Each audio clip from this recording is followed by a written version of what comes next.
takrat se nisem mogel preti, malo greš brati na razne portale in bolj grozno pa bolj slabo se ne da napisati v enem človeku, ki ga sploh ne poznaš. Ne.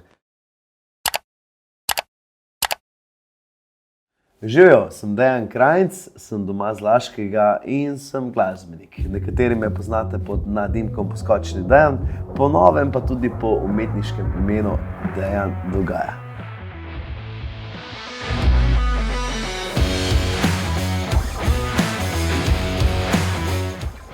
Svojega prvega nastopa sem v bistvu spomnim najbolj.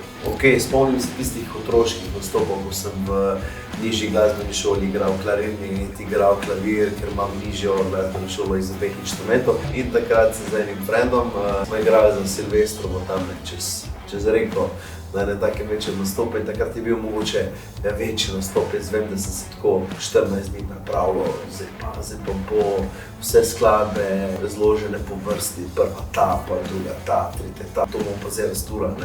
Ampak to v bistvu ni bilo še nič. Bolj ko smo pa s Poskočnimi začeli igrati, so bili pa prvi ti večji nastopi.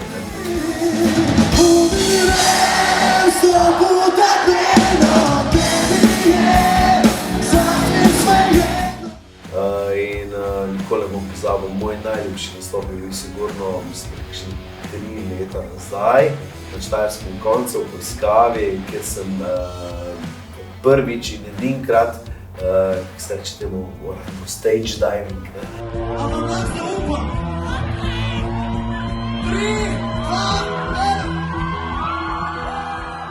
Sem pač iz odra skočil med ljudi, ki so me ponesli cel okrog in pol nazaj na oder. To live bi pa rekel, to je poln spomin, pač zavedno ostal spomin.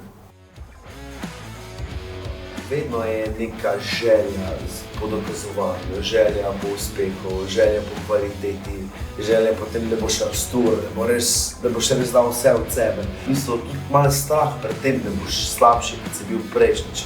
V bistvu tisto pravo vodilo, da si vedno boljši. Jaz sem pozabil dvakrat v tem času Poskočnih se mi je zgodil, da sem brez nekega znanega razloga dobil tremo, ono res hud tremo, ki jo nikoli prej s to nastopom nisem občutil, ni bila prisotna.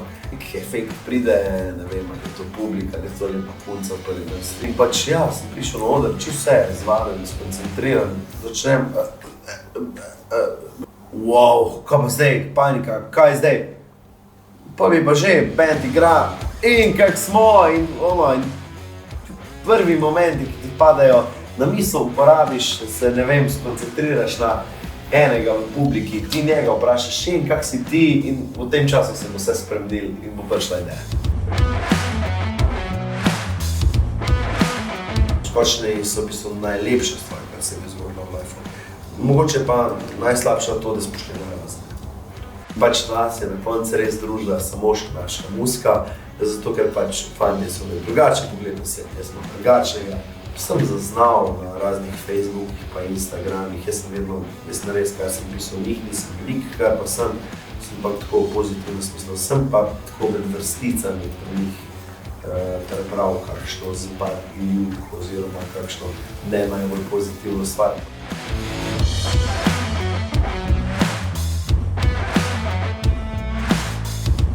Zdaj dejansko delam zase in dejansko delam z ljudmi, ki so z mano z razlogom, ki me podpirajo, so meni na voljo in skupaj gradimo res nekaj dobrega. Če nekaj res vem, da je super, pa da bo nekaj res vredno, da mi sam pomagi, pa mi podpiri, ne možno kaj spojimo.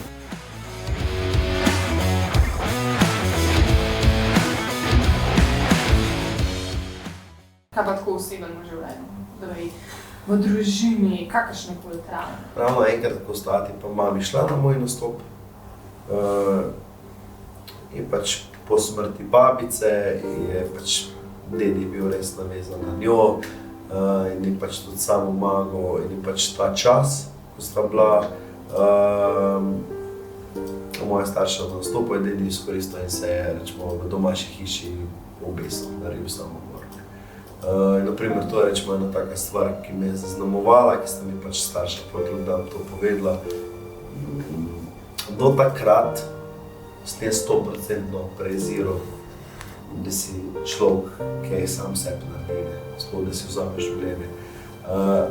Tudi zdaj, mislim, da je to pravi izhod, ampak glede na to, da se je to zgodilo meni, da se je to zgodilo v moji družini, mogoče sem mečkrat začel drugače gledati te stvari, ampak ni pa to spremenilo mojega mišljenja. Imel sem rad veliko življenja naredil za mene, ampak če se tako odločil. Nekih groznih stvari jaz težko črpam inspiracijo. Jaz raje črpam inspiracijo od življenja, ne od smrti. Nekateri se mi zdi, da tako v življenju rabijo, ko se jim zgodi kakšna taka stvar, kar neki čas zase, pa ne teden, 14 dni, da ni nikogar.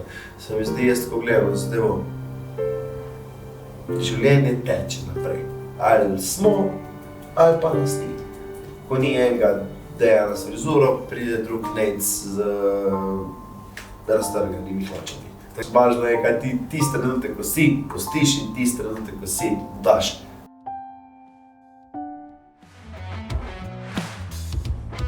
Jaz, kadar imam tako kapo, je res, sem tako no one, ne. Kadar imam pa mojo čupo, ne, takrat pa me ljudje gledajo, ne, in to se res dosti pogaja, ampak meni je to tako prikupno, pa ko vidiš, ko se kaka punca ali pa fanta pogumi pa prije po sliko, ono tretje, da se mal, ali pa ti kdo kaj napiše na Instagramu, na Facebooku.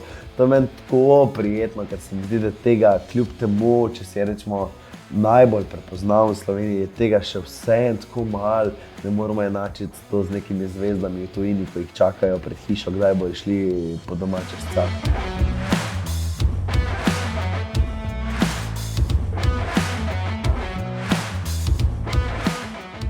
Se mi zdi, bolj ko si poznan, večji kot je glamur okrog tebe, večja kot je neka hype, kot te ljudje vidijo na ulici, oni od tebe pričakujejo, da si vedno najboljši. Izgledaš odlično, vedno si lepo oblečen, voziš super avte, obdan z lepimi puncami, ješ dobro hrano, torej vse je BP, tako kot mora biti. Naprimer, če ti srečaš na ulici igralca, torej igralec, ki igra v serijah, v filmih slovenskih, ki ni takšen kot na TV-ju, ti je to nekaj normalnega.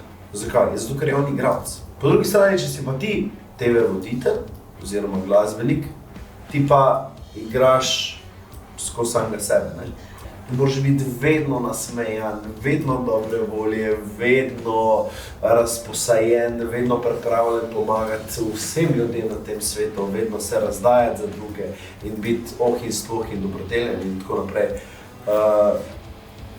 Ja, ni vedno tako, ne? In po mojem tisti, ki so pač res veliko na televiziji, na časopisih, na radiju, kažejo svoje najboljše plat, ne?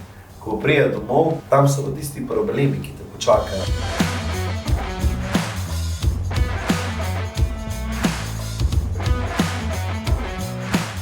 Kaj pa recimo kakšne negativne izkušnje, kakšni sovražni komentarji? Ja, se spomnim, takrat, ko sem bil na Zvezde pleše, v šovu, takrat je bilo res veliko tega in sem je res, pač spet se nisem mogel preti, malo greš brat na razne portale in tam je bilo res tako najbolj grde stvari, ne vem, zakaj bi sploh kdo napisal kaj takega, ne vem.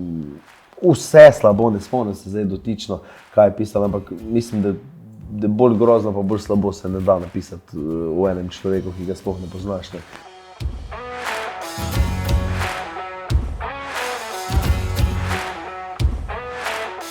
Po mojem ljudje mislijo, da to je to, kar sem bil sposoben narediti.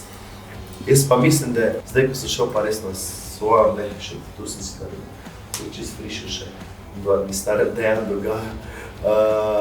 pot, pa mislim, da bom s tem svojim novim menedžerjem, s to novo produkcijsko ekipo, z novim bandom, z novim elanom šele naredil. Evo, džungla, ponovadi sem bolj tako, kak smo, se imamo dobro, gremo, like, share, blablabla. No, dosti se pa odločil, glede na to, da se pogovarjamo o bolj življenjskih temah, da bomo večkrat spustil ton, da se bomo pogovarjali tako bolj počas, si vzeli čas za razmislek in če ste si vzeli v tem videu čas za razmislek tudi vi, se veste, mogoče polajkate, v komentar zapišete, če se vam kaj podobnega zgodilo, subscribate, da boste prisotni oziroma da boste vi videli tudi naslednje zgodbe, ki bodo tako mogoče še bolj življenjske, kot je bila ta.